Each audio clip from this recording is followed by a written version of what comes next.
Hulumtuesi i Institutit të Kosovës për Drejtësi Naim Jakaj ka deklaruar se lëvizja vendosje si fituese e zgjedhjeve të 28 dhjetorit i ka numrat e nevojshëm për të konstituar shpejt kuvendin dhe për të formuar qeverinë pa pasur nevojë për partitë shqiptare, duke kërkuar që presidentja të therrasë pa vonesa seancën konstituive sapo të certifikon rezultatet për të shmangur pasoret që Kosova i ka përjetuar nga mosfunksionalizimi i institucioneve gjatë vitit të kaluar, raporton Ekonomia Online. Siç dihet, lëvizja vendosje ka dalë e para në këto zgjedhje me rezultat bindës që asaj i mundson që ta konstituojë kuvendin shumë shpejt dhe po ashtu ta formojë qeverinë pa ndonjë problem të madh, për arsye se nuk do t'i duhet ndonjë parti nga partitë shqiptare për ta formuar qeverinë rrjedhimisht. Certifikimi i rezultatit zgjedhor kurdo qoftë që të jetë ai,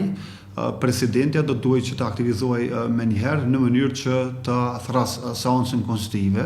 pa vonesa të theksuara për faktin se dihet fituesi, dihet që i ka shumicën e nevojshme dhe vendi është duke kaluar nëpër disa pasoja për shkak të mos konstituimit të kuvendit shpejt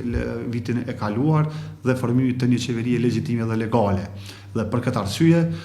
kuvend i themeluar, i konstituar shumë shpejt, qeveri e formuar shumë shpejt, në mënyrë që disa prioritetet të realizohen sa më shpejt. Ligji për ndarjet buxhetore për vitin aktual, miratimi i 2 marrëveshjeve ndërkombëtare që vijnë nga procesi i zgjerimit të Bashkimit Evropian, një marrëveshje me Bankën Botërore, në ndërkohë edhe buxheti për ETK-n, buxheti për 4 komunat në nivel të Kosovës dhe tema të tjera. Prioritet tjetër që do duhej të jetë është edhe zbatimi i aktgjykimit të gjykatës kushtetuese për ligjin për pagat në sektorin publik, në mënyrë që të kthehen të drejtat te 94.000 zyrtar publik, sepse me ligjin për pagat në sektorin publik në vitin 2023 kur është miratuar janë cënuar të drejtat e këtyre punëtorëve, aktualisht në 25 euro në minimum dhe në maksimum ndoshta 55-60 euro, secilit punëtor në sektorin publik janë duke ju zbritur nga paga për shkak të mosbatimit të këtij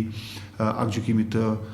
gjykatës kushtetuese. Jakaj ka parlemuar se do të ketë vështirësi për shkak të grumbullimit të punëve nga një vit pa institucione funksionale, duke theksuar se kuvendi duhet të planifikojë punën sipas rregullores dhe të veprojë me urgjencë, por pa anashkaluar konsultimet me shoqërinë civile dhe publikun.